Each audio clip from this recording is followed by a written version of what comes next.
Hey, welcome back. You are now watching We Talking Sports.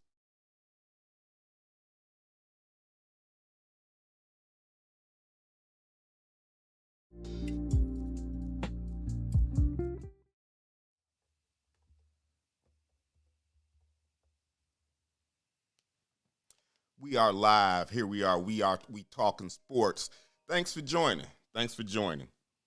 So we got a lot to talk about today. It's a whole lot going on as the NBA starts to get ramped up. So we're going to talk a little bit of NBA. Of course, we're going to touch on those Cleveland Cavaliers. Then we're going to transition into the NFL. Of course, again, we're going to focus on those Cleveland Browns. Then we're going to talk a little bit about the Tyson Fury Deontay Wilder fight that's coming up tonight. So, again, it's a top. We're going to start off with the NBA, the Cleveland Cavaliers. I had opportunity to go to the preseason game yesterday and watch them take on the Indiana Pacers. And I'm just going to keep it 100 with you. The Cavs have some challenges. They have some issues that they're going to have to overcome unless we're going to have another 19-win season, which I don't think anybody is looking forward to.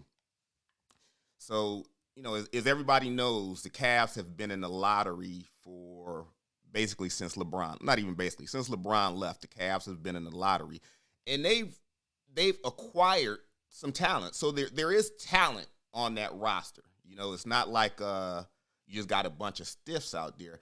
But the problem that they have is they have a lot of young talent. And as we all know, young talent does not win in the NBA. So, takeaways from yesterday's game, and again, I know it's just preseason, but because I like the NBA, I like basketball, I'm interested in the Cavs. I want to see what they're going to be able to do. And what I did see yesterday was a lineup, and I call it their grown-up lineup. And if they were to start this lineup, I think they can win some games. So let me tell you what this lineup is. It was a lineup with Kevin Love, Lauri Markkanen, Ricky Rubio, Darius Garland, and Evan Mobley. And again, I call it their grown-up lineup because, 3 out of the 5 are veteran players and know and understand how to play in the NBA, which is very important. And if you notice, who was not in that lineup was Colin Sexton. Okay, but I'll get to that here in just a moment. So with that lineup, you get veteran players, you get floor spacing, you get outside shooting, and you don't get a whole lot of defense. But at this stage of the game for the Cavs, their biggest problem is their inability to score. Because right now, they march out a starting lineup of their young players. So the starting lineup that they're using right now is Colin Sexton, Darius Garland, Evan Mobley, Jarrett Allen, and Isaac Accoral. And again, all young players. And for the most part, they're offensively challenged. And the overall basketball IQ is pretty low for the team. And that's not an insult to any of the players. But like I said, they're just all young players. So when you roll those guys out as your starting unit, 4 minutes into the first quarter, 4 or 5 minutes into the first quarter, when you're ready to start making your first substitutions, you already down 12, 15 points. Because again, those young players just, it's not a good lineup. Let's put it that way. You got a backcourt with 2 guys that are 6'1". And in all 3 preseason games I've seen, that backcourt just gets abused on the defensive end. So if I was making the calls, if I was JB Bickerstaff, if I was Kobe Altman, if I was running the Cavs, I would say, look, I don't care how much money you make. I don't care what your contract status is as far as, restricted free agency or whatever. And I don't care where you were drafted. I'm going to put a lineup out there that's going to help us win some games. And to me, you start with that grown-up lineup that I mentioned earlier: Kevin Love, Lauri Markkanen, Ricky Rubio, Darius Garland, Evan Mobley. And you bring Colin Sexton, Isaac Accoral, Jared Allen. And, yeah, I know Jared Allen just signed a 5-year, $100 million extension. I don't care, though. I don't care. I bring those guys off the bench. And, depending on matchups, depends on who's the first one off the bench. And that's just how you go. Because, again, it's about developing a team that can win games and not about everybody's individual situation. And I know a lot of people, there's always a lot of focus on Colin Sexton and his situation. And I think Colin Sexton is a good basketball player. However, he's a shooting guard in a point guard's body. And, you roll him out there as a number 2, he can't check nobody. As far as he can't check a number 2. That's not going to change. Because, most 2s are anywhere from 6'3", 6'4", to 6'8", or 6'9". And Colin Sexton is 6'1" and kind of slight. So that's just never going to work. And I'm not saying don't sign him to an extension. I would still sign him to an extension because he can score. And he's a hard worker. He's a good basketball player.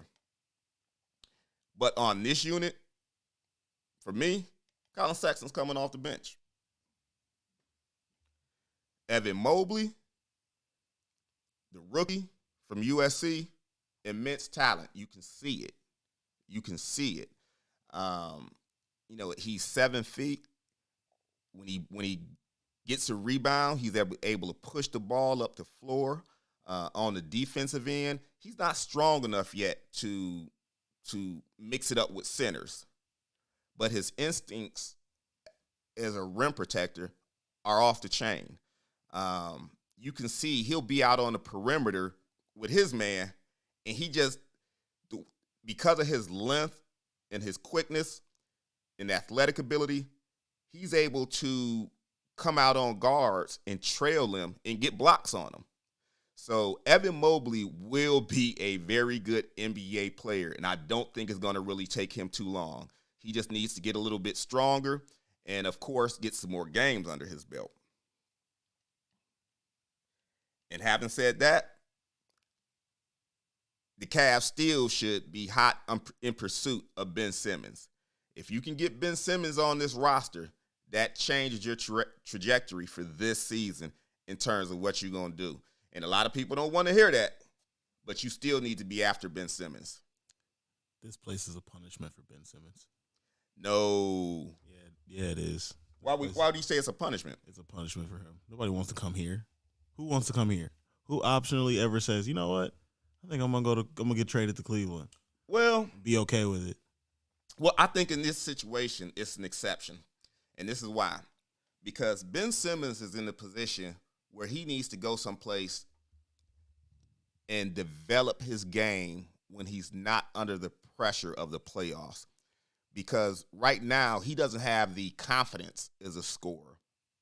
And he's not going to get that as long as you're on a team with Joel Embiid. Because in pressure situations, you thinking, should I shoot my 5th three-pointer of the season, or should I throw this to Joel Embiid and let him do what he do? And 9 times out of 10, the answer is I'm going to throw it to Joel Embiid and let him do what he do. Now, if you put him on a team like the Cavs, all of a sudden, he's the best and most established player on the team.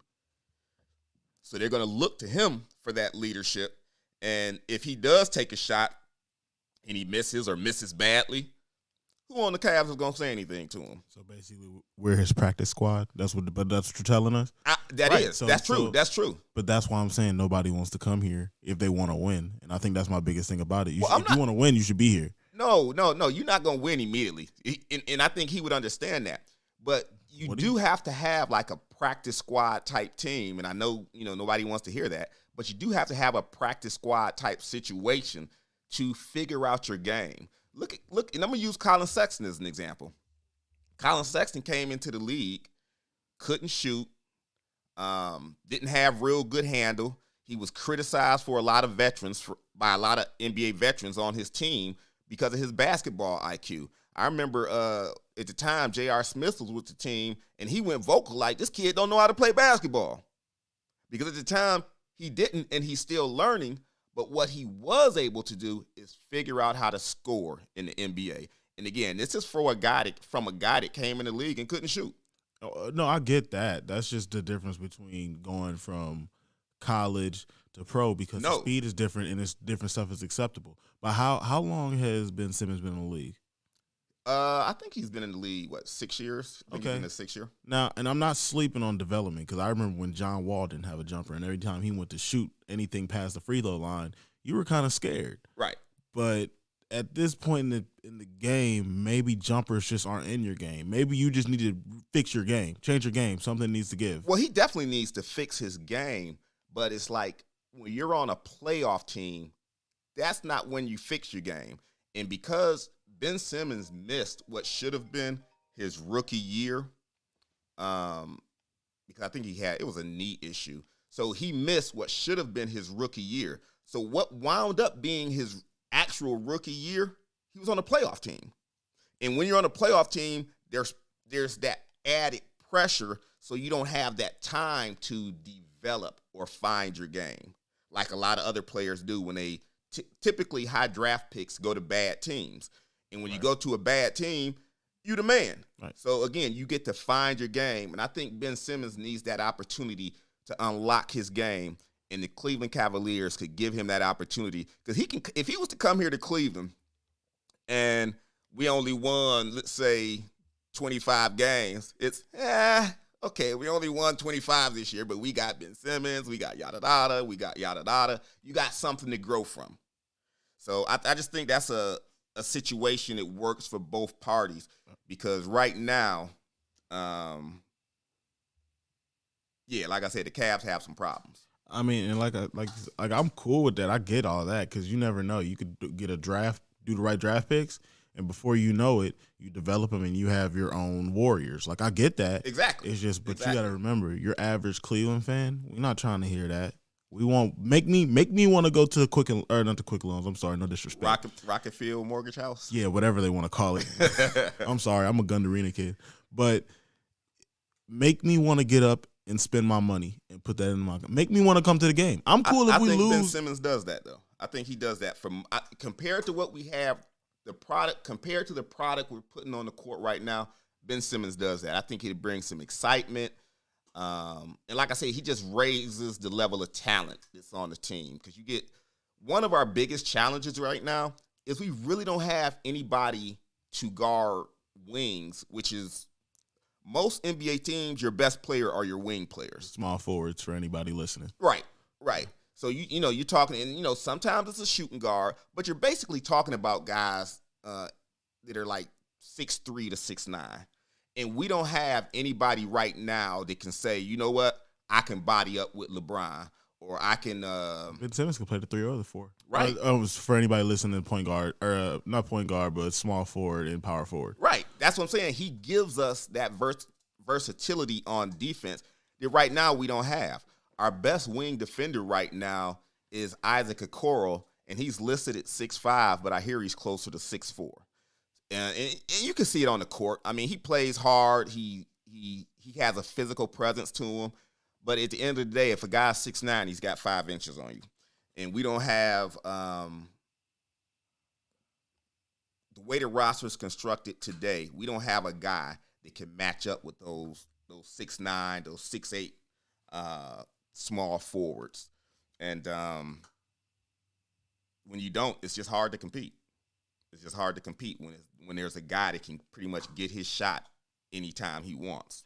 Well, it's hard to compete when you don't have any I don't want to say stars, but sometimes where it feels like you don't have the A talent that you need to defend somebody. You got teams nowadays with a big 3, and we barely, no disrespect to the Cavs and who we have, because I appreciate who we have, but we barely have a big 1. No, that's fair. We don't have a big 1. We don't have a big 1. And teams out here with a solid 3 and a great supporting cast, and we know what it feels like to be on the under end of that when LeBron was here. Because anytime LeBron leaves your team, your salary cap is going to be trashed. Right. That's true. But it's like with the Cavs, we're so far away from winning or playing at a championship level. We just want to play at a respectable level. And you know what I'm saying? We got to get to that point where we're playing respectable basketball. That first preseason game against the Chicago Bulls, we lost by 37 points. Yeah, that was hard to watch at the bar. Right. And at one point, they were down by like 48. It's like, come on, man. How do you get down by 48 points? To Chicago. Yeah. Marketing and Rubio, I expect more out of you.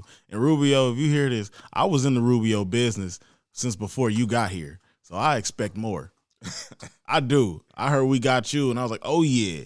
I had you. Don't D-Rose me, bro. If you hear this, don't D-Rose me, Rubio. But you know what? I think Rubio is a good addition because, again, he's part of that core that I said should be our starting lineup. Because, again, he's not like uber talented or anything, but he knows how to play the game. You know what I'm saying? He has that presence of a veteran on both ends of the court. True. He's not great offensively. He's not great defensively either, but he's not a liability. He's not a liability. 100%. And then I'm going to be honest with you, if he was to come here and you had Rubio come off the bench, I would feel a little disrespected. And hear me out when I say this, Rubio's the more we're not talking about talent. I'm talking about experience. Right. And I've met a bunch of people in a different field of occupations where they can be the most talented natural, but if they don't have the experience and the knowledge to know what they're seeing, they're going to fail eventually because then a veteran is going to say, oh, he's a rookie. Yep. Or he don't know this. I got you. I'm going to show you something. Right. I'm going to learn you something. It happens every time they take the court. And if you the Cavs, you got to get out of this mentality where it's like, okay, this is my number. This was my first round pick. He was number 4 overall. He's got to start. Now he's got to get 35 minutes a night. No. Make him earn those minutes. Speak on it. Start your veterans. Let the rookies come along. If you just continue to just throw them out there because they were high draft picks, that's not development. You bound to drizzle. Right. That's playing time. That's not development. You know what I'm saying? And that's what they need. Like, I think, and one of the other reasons I think it was a good deal that they brought Ricky Rubio in is because it's going to help Darius Garland. Because you got a veteran floor general that's going to impart tips and wisdom on your future floor general. Oh, yeah. So, and think about that as Colin Sexton, like the mentorship he can give Colin Sexton. Because if you look at their games, Colin Sexton sometimes he's like a bullet. Like he just doesn't slow down. He just flies straight to defense. Rubio, I hope Rubio slow him up a little. Hey, look at the floor. Look where everybody moving. Right. You ain't got to take this reckless layup exactly. where you do a 360 in the air and hope and pray for you to make. And you hope Colin is willing to listen because, again, so the situation with Colin Sexton is the Cavs have until October 18th to offer him an extension. And if they don't work out an extension between now and October 18th, then he's just a restricted free agent at the end of this season, which means that we have the right to match any offer that any other team would extend to him. And to be honest with you, I would take that chance if that's what it comes down to. Let him go into restricted free agency, and if you have to, just match what any other team would give him because he's a good player. And he's a scorer. But at the end of the day. Hold on. Somebody got an opinion. Okay. I'm trying to I want to hear it. Yo, you're called in. Go ahead. You're on air.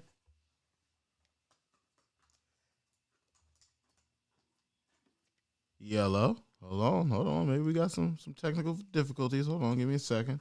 Let's see what's going on. Let's see what's crack-a-lacking. Well, that's all right. I guess he changed his mind. Okay. Had something to say, decided not to say it. It's okay. It's all right. I understand what it's like to be scared. Right. No. Look, we talking sports, but this is an open conversation. If you want to talk it with us, give us a call, 216-402-1315.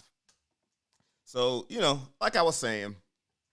Maybe he got a rebuttal. Did I press a button? Hello?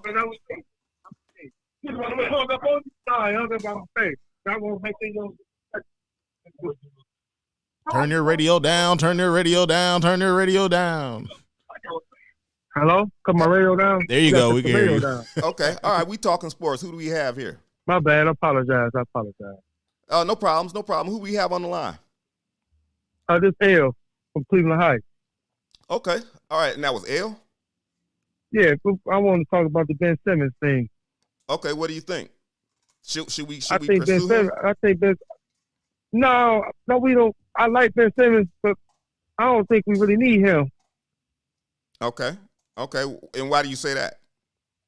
Did you hear my reasoning for why we do need him? Hello? You know what? He doesn't need a reason. We don't like him. That's why.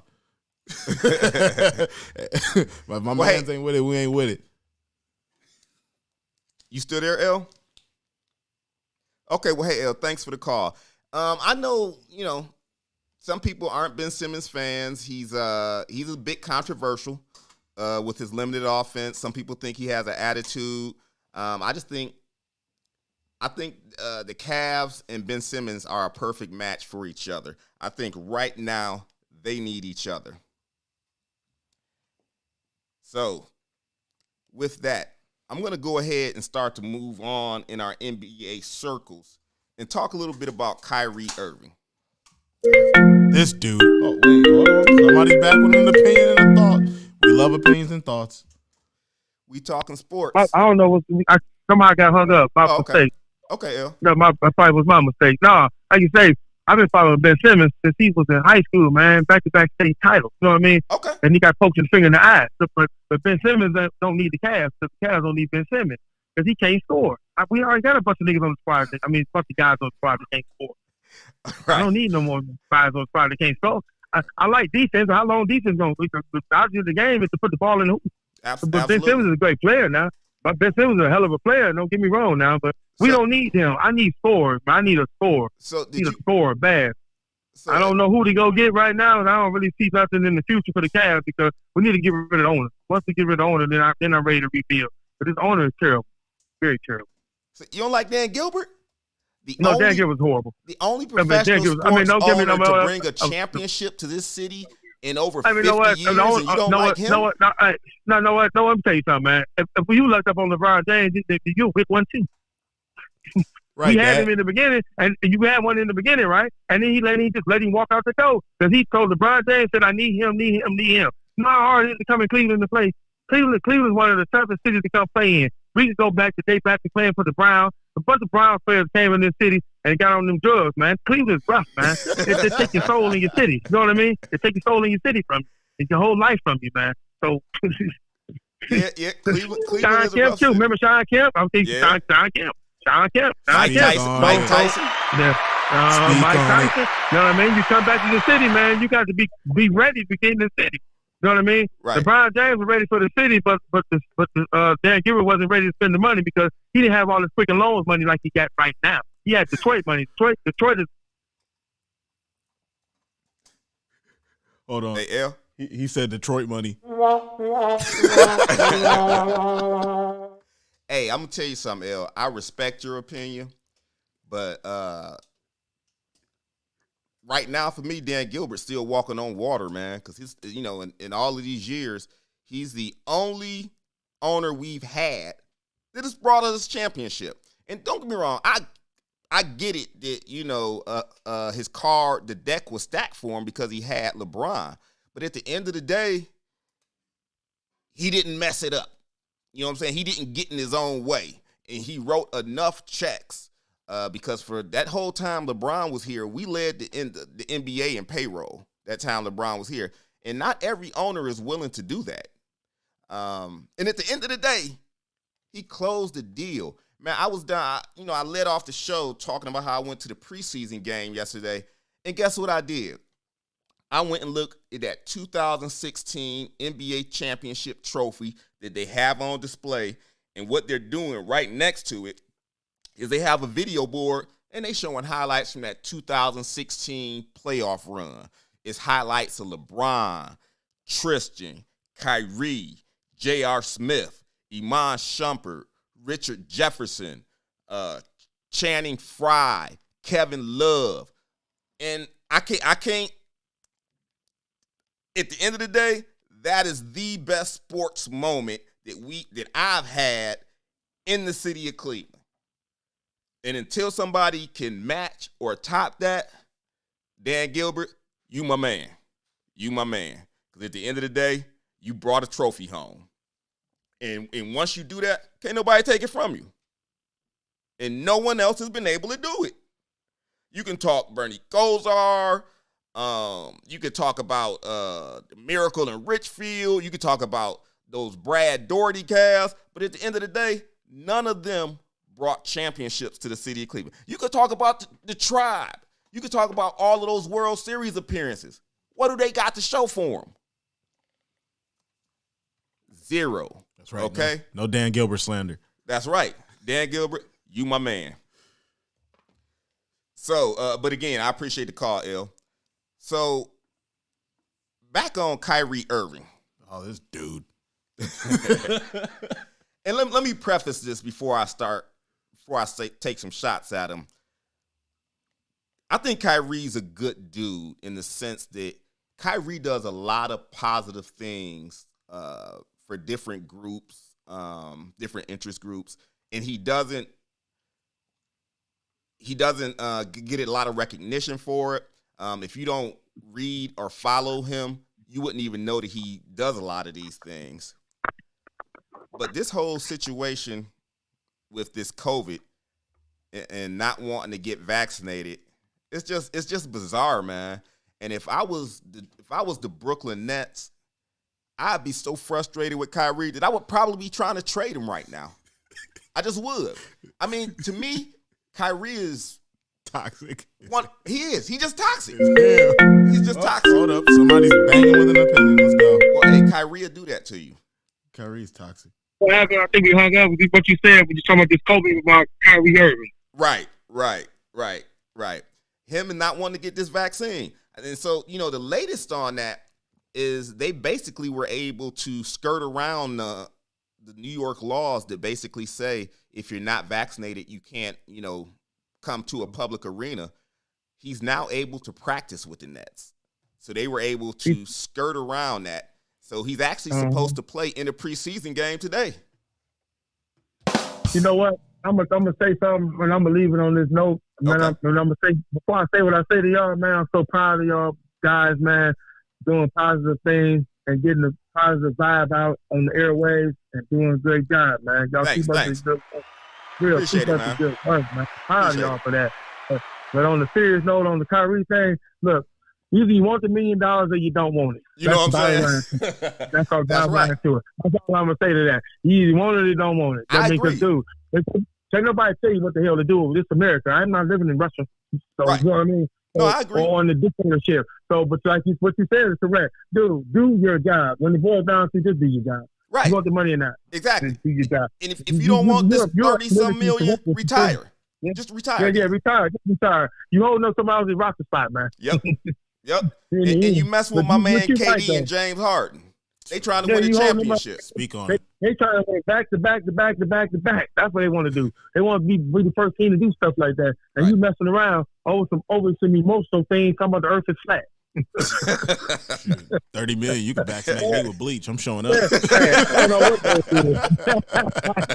is. Yeah, man. Whatever. Shoot me in the arm. I gotta go to work. I gotta go dribble this ball. Right. Go make that money. Like you say, I'm a fan. Like you say, you know what?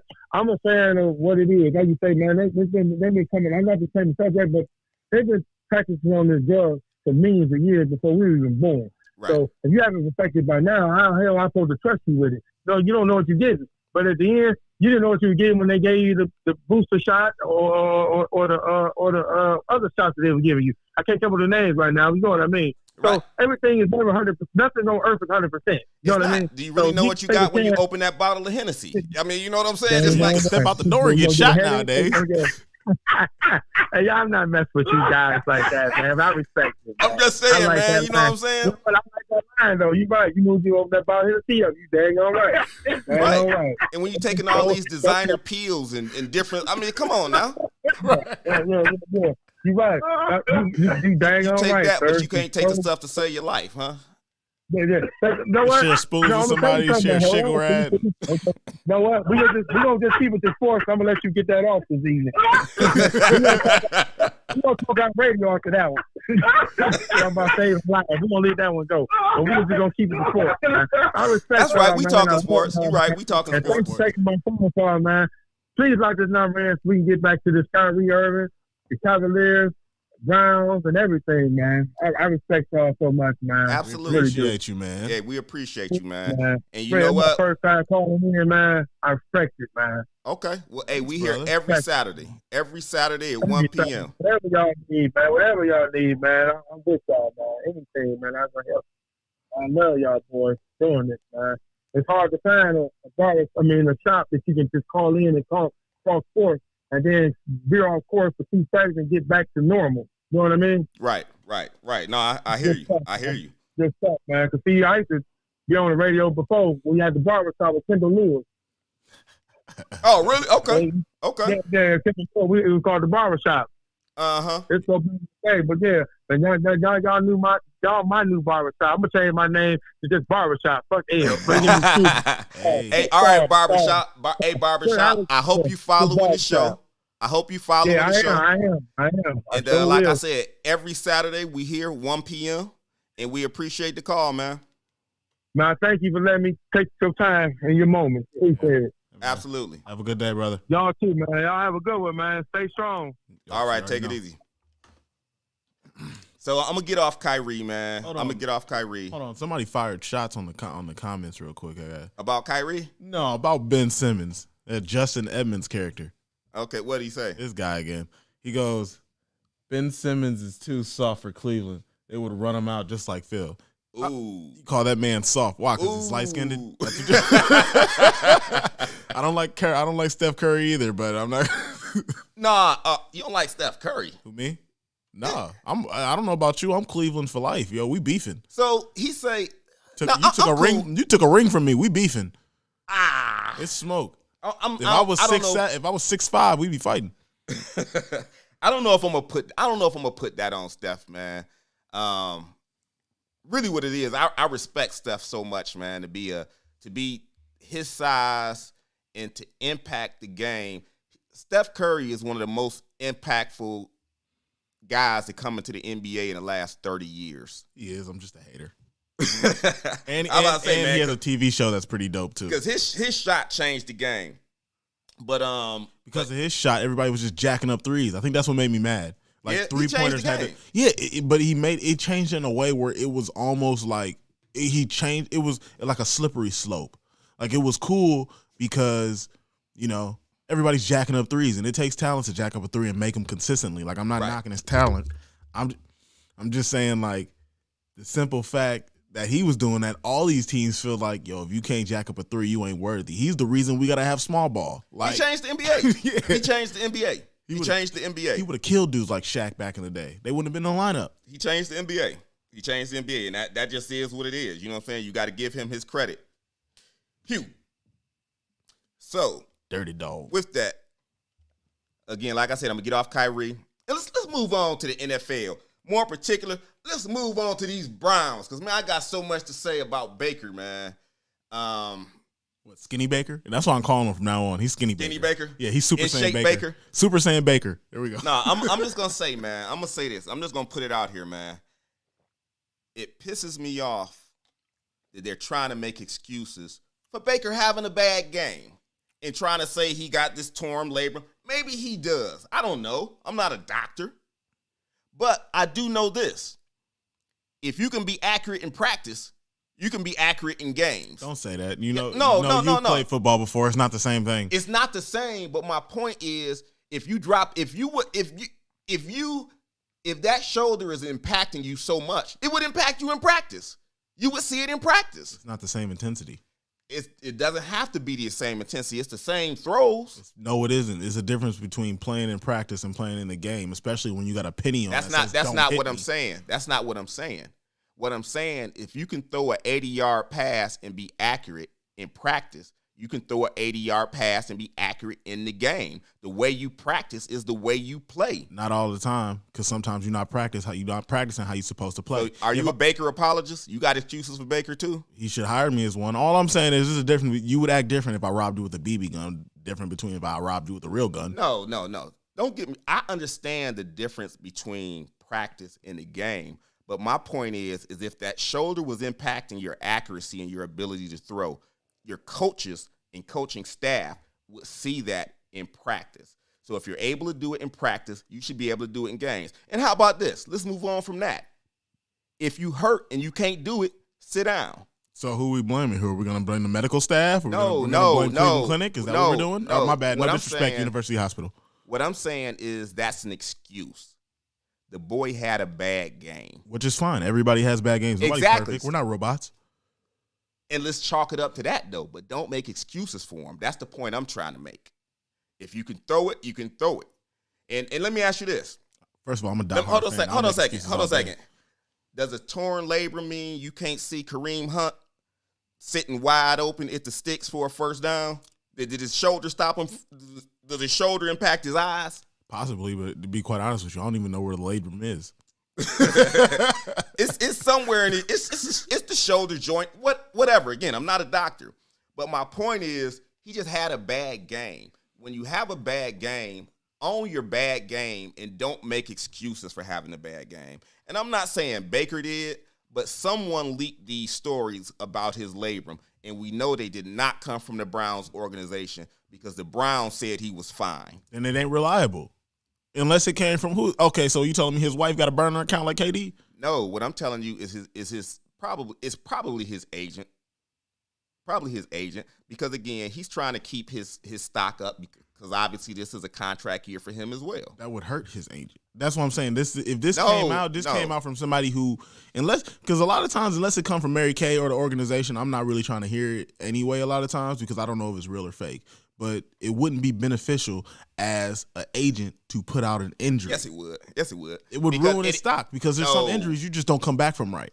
Well, a torn labrum isn't one of them. Once again, I already told you, I don't even know where the labrum is. It's in his shoulder. And it doesn't even require surgery. It doesn't require surgery.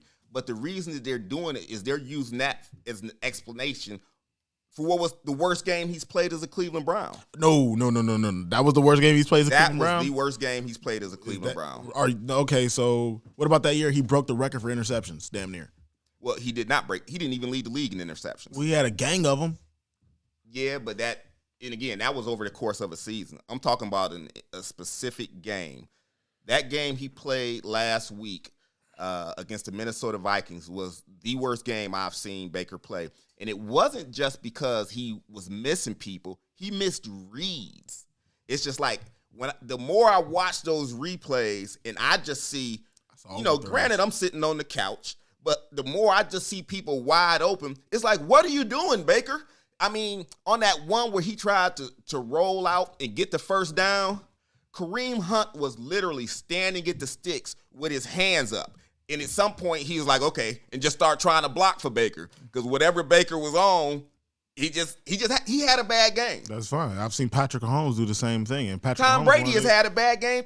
Everybody has bad games. I'm just talking about as far as missing reads. And a lot of times, and to be honest with you, when I watched that game, I didn't even see missed reads. I just saw overthrows. His accuracy was off. You need to watch the game again. I will. I'm going to analyze it. But I didn't analyze it. I just watched. You know what I'm saying? Yeah. Well, I always do that. I watch the game live. I record the game.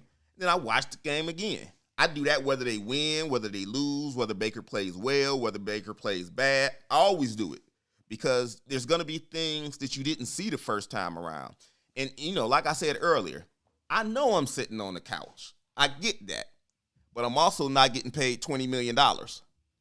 So if, again, he just got to play better. At the end of the day, Baker just has to play better.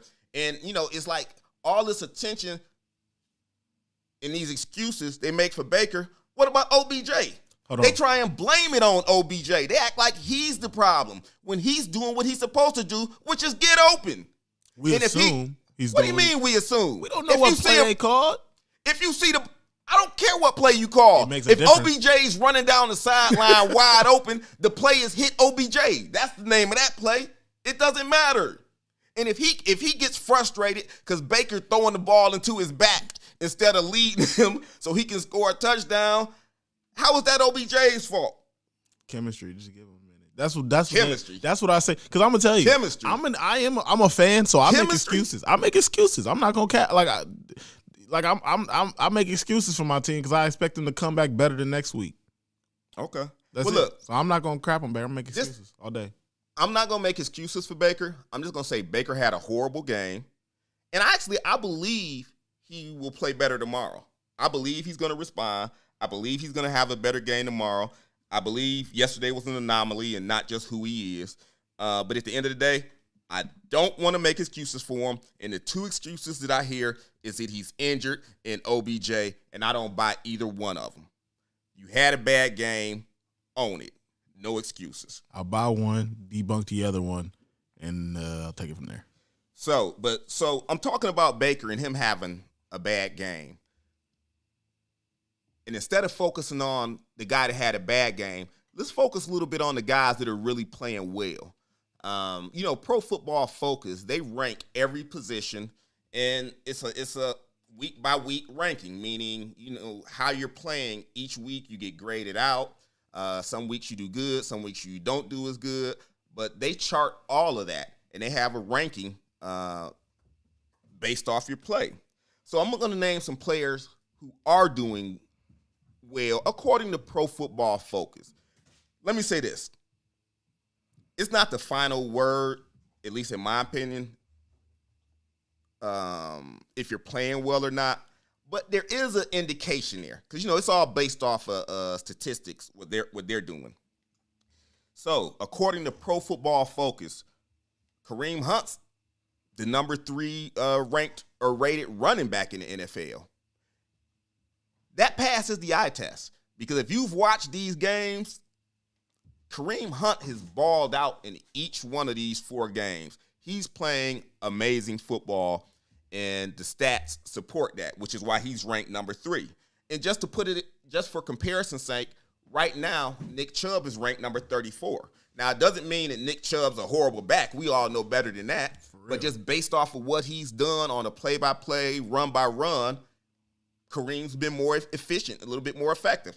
And to be honest with you, that's what my eyes tell me too. So in that respect, I'm going to agree with Pro Football Focus. Baker. What about him?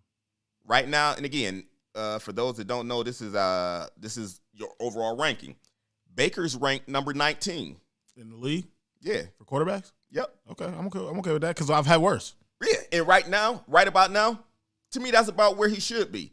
But again, to put it in perspective, Lamar Jackson's ranked number 20.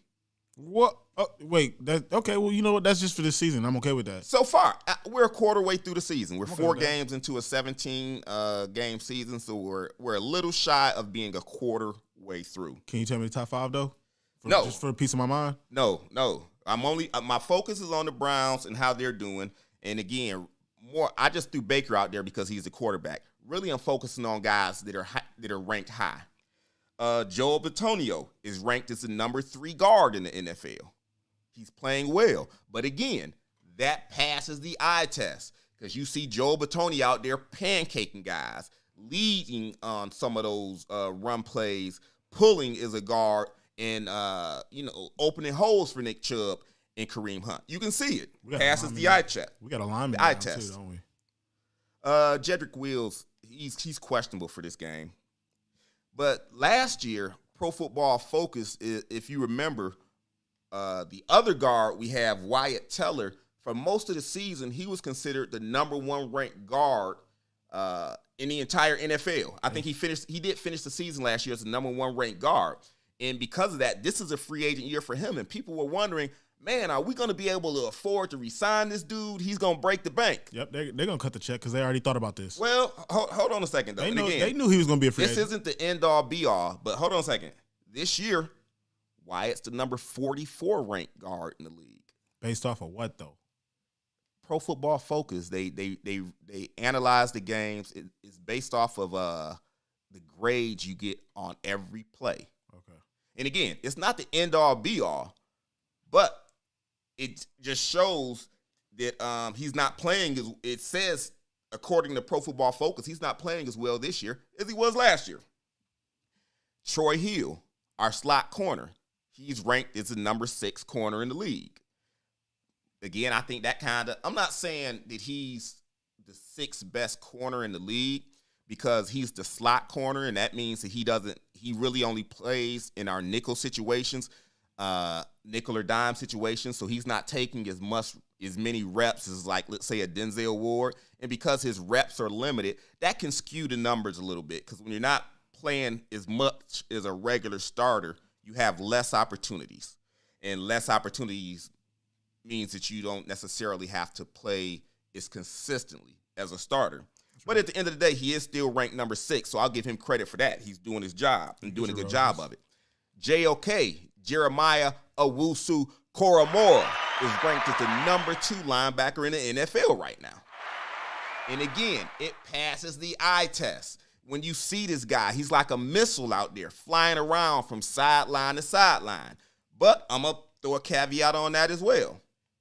Right now, he's a limited player in that he doesn't play, he's playing limited snaps. He doesn't play in every defensive scheme that we have right now. Hey. But when he is out there, he's balling, and it passes the eye test. Question. What happened to Sendejo? Who?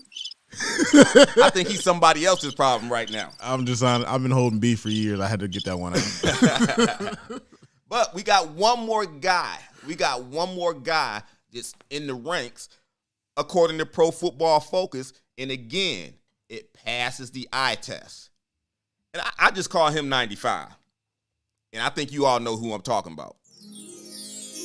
The magical one himself. Hey, he's the number 3 ranked defensive end in the league. And again, it passes the eye test. So you don't base everything on what Pro Football Focus says. But again, you can, there's a lot of merit to performing well according to Pro Football Focus. According to Pro Football Focus, the Browns have the number 2 ranked defense in the league.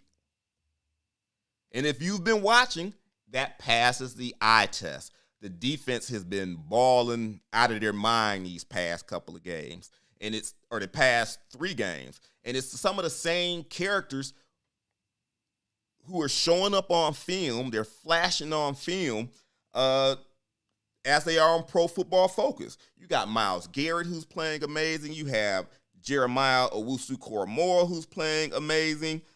Troy Hill, Denzel Ward, John Johnson III, Jadeveon Clowney. You got the 2 Maliks in the middle. So this defense is balling, and they should only get better. Hold on. We owe somebody some roses on this show before you. When you drop some of them names, we owe somebody some roses. Who would that be? You need to bless that man Myles Garrett real quick before you move on. That's 95, man. That's I know. 95. I'm just saying. I just want some more praise. Come on, man. This dude's out here painting murals and stuff, and I'm just. Hey, he's good off the field and on the field. Myles is the man. Shout out to Myles my guy, is the man. Big Myles. If you hear this, I peep the Dragon Ball Z references. I peep that. Okay. All right, 95. You doing it, and you doing it at a high level. So, this week we got the Los Angeles Chargers. We playing in Los Angeles in, what do they call that, the Soho Dome, which is where the Super Bowl is actually going to be held this year. So, what? You said the Soho Dome? Yeah. It sounds cool. That's the LA Rams, right? Yeah. That sounds No. Los Angeles Chargers. Los Angeles, I say LA Rams. Los Angeles Chargers? Yes. I like that. Yes. The Soho Dome, that sounds dope. So hey, Browns, when y'all go out there, get real comfortable and pull like a Ty Lue. Pull a Ty Lue. When y'all in the locker room, collect $100 from everybody and put it up in the ceiling, hide it up in the ceiling, because y'all will be back there to collect your money when you play in the Super Bowl. Okay? Have confidence. Let's do that. Celebrate crazy, too. Chill the first night, so as soon as you guys win, wild out. You deserve it.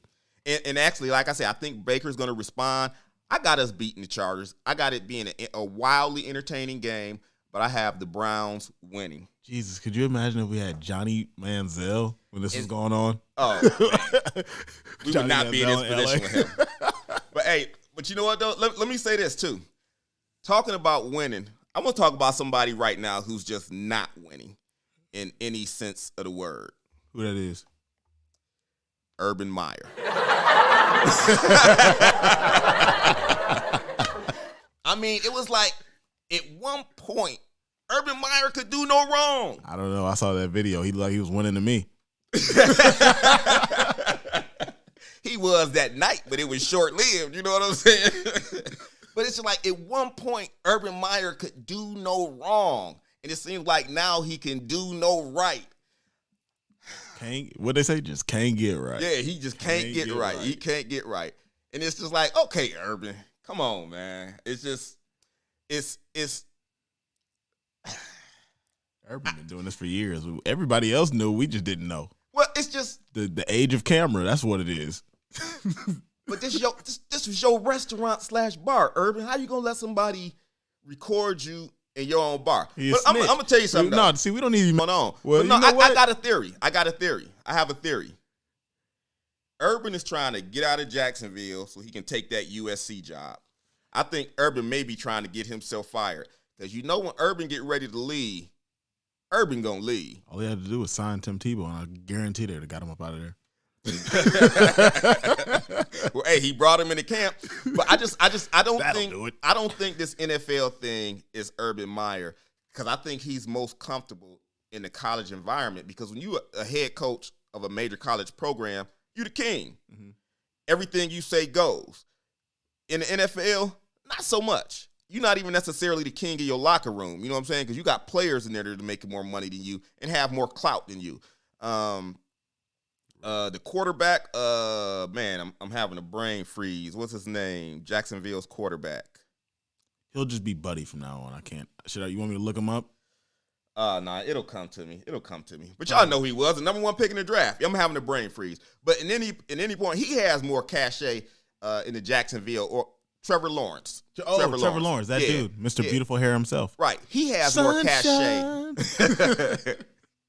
He has more cachet right now than Urban Meyer.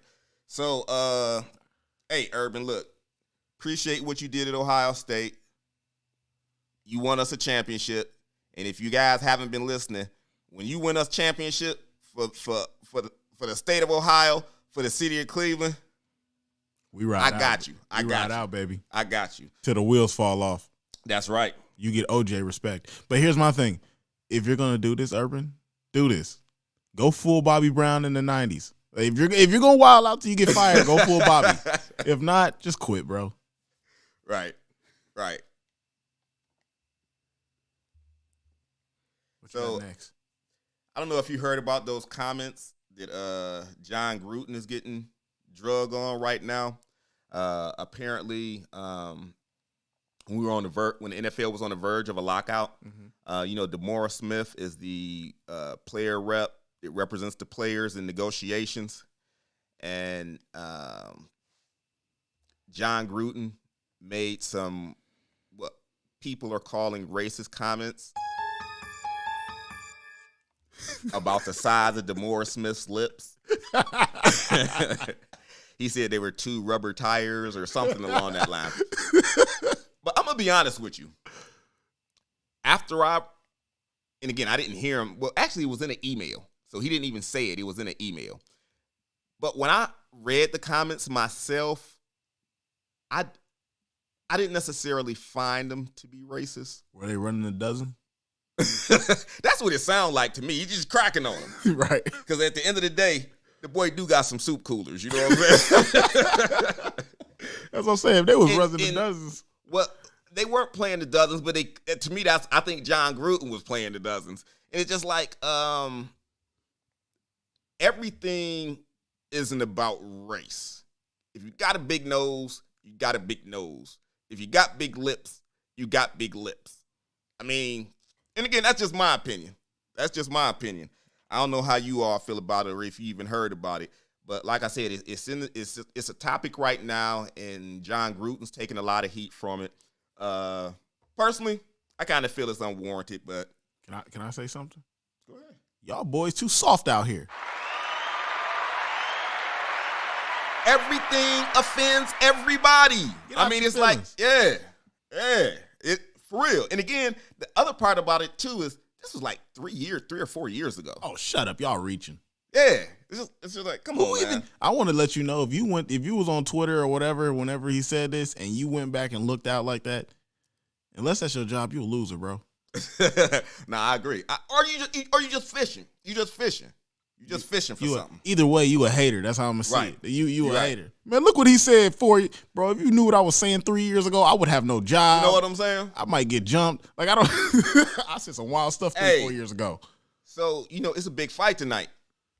Oh, Oh, yeah. Big fight. Two men going to jump in the ring, play a game of punch face. Tyson Fury, Deontay Wilder. Who you got?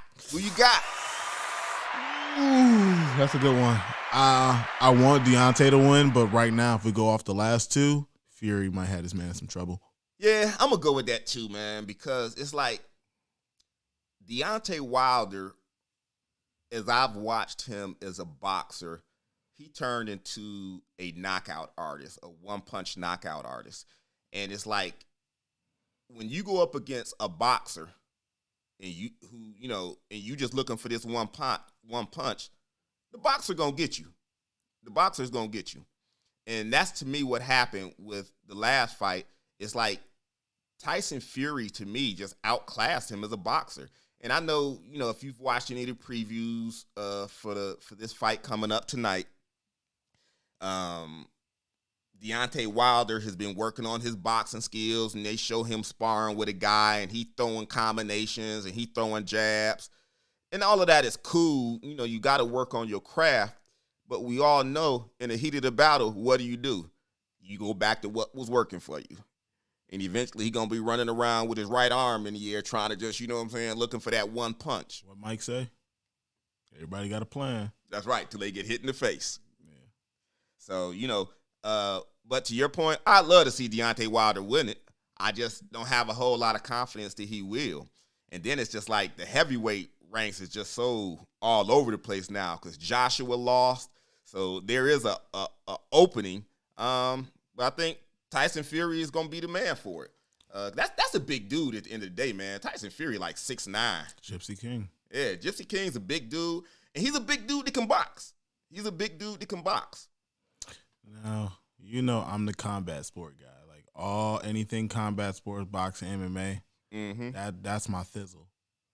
Here's my thing. First of all, what I do dig is the new Deontay Wilder. I do dig, and I have hope in the new Deontay Wilder. He's literally physically a lot stronger. This is one of the cleanest I've seen him look. And don't wear that dumb that mask and that get-up that you wore last time where you sweated 7 pounds away before you even got into the ring. Yeah, that's a no-go. You'll be burning out your muscles. But for this fight, he did do a lot of things I did like. One thing I agree with and I don't agree with. One thing I don't agree with, he fired his head coach. And if you watch that fight, that dude was just letting you – he's the type of coach you need because he'll make sure at the end of the day of the sport, you're going to raise your kids because your brain won't be mush. You were going to get beat – you were getting beat up, bro. And you were about to get knocked out. And I understand going out on your sword and, being a warrior, but that man was protecting you. You got kids. Well, let me say this, too.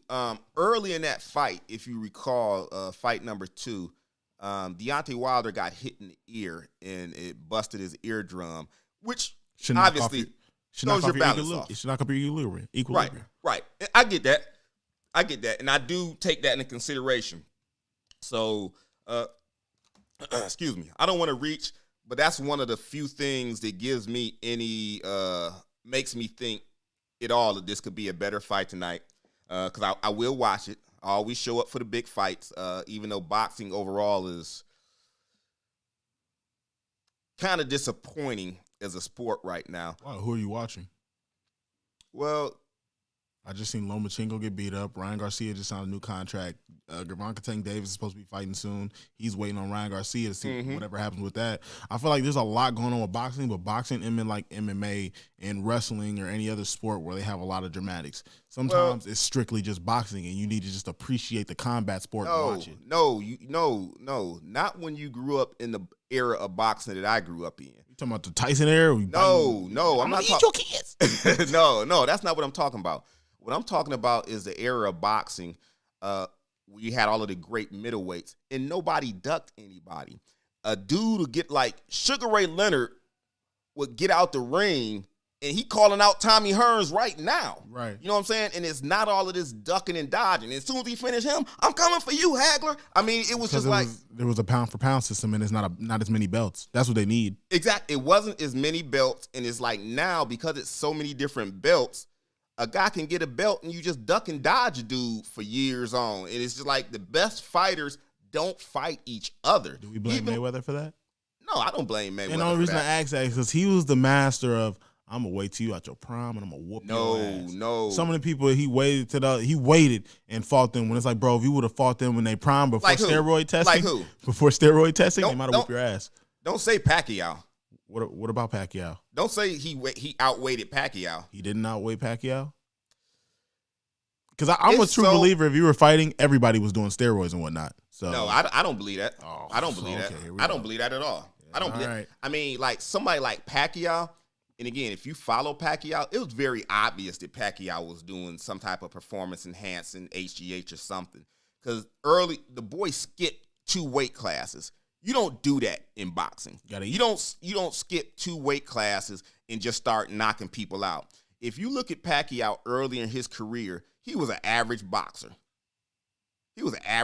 I think he had, what does he have for his career? Like 7 losses. Early in his career, he had like. You said Pacquiao was an average boxer? Early in his career, he was an average boxer. Most people are. Surely no. Floyd never lost. He was always great. No, but you could still be average and not lose. You got to be. There's a way to become great. When I say average, pulling that Rocky, he was even his record was average. It wasn't phenomenal. He wasn't just out here mauling people. It wasn't until he. And again, if you look at his record, if you were to pull up Pacquiao's record, and for those of you that don't believe me, Google the boy. Pull up Wikipedia, and you can see that when he probably started taking steroids because he jumped 2 weight classes, and all of a sudden he was unbeatable. Wait, who was all of a sudden unbeatable? Pacquiao. Was it? But I'm pretty sure Pacquiao was on. You don't jump weight classes like that in boxing naturally. You just don't. And so the fact that Floyd said he would not fight him until he could pass Olympic-style drug testing, why do you have to wait 4 or 5 years to get down with that? I'm not disputing that Pacquiao was on the juice. Okay, okay. Pacquiao has a total of 72 fights, 62 wins, and 8 losses. That's average? That's average? He knocked out. That's not what I said. He knocked out 39 people. That's not what I said. What I said is if you look at his career, if you look at the first few years when he was fighting, he was an average fighter. And then he jumped a couple weight classes, juicing, and became a dominant fighter because of the juice.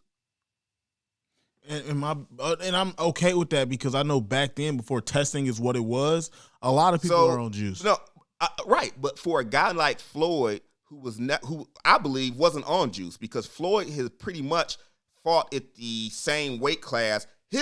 Floyd went up in weight class, but it was like from a young man to a real grown man, where you put on an extra 6 or 7 pounds because you're just older, and then he moved up, and then he stayed at that weight class for the rest of his career. I don't know about that because I would consider Floyd to be one of them people where he does what he want to do, in the sense of if he really wanted to cut weight for something, it don't matter his age, he'll cut it. No, he don't want to because it's not Floyd. Just because you want, because it's Floyd. Not smart. No, because that's not Floyd. If you followed Floyd always fighters that cut weight because they know they're better at some weight classes than others, and they don't want to deal with that power or because they juicing.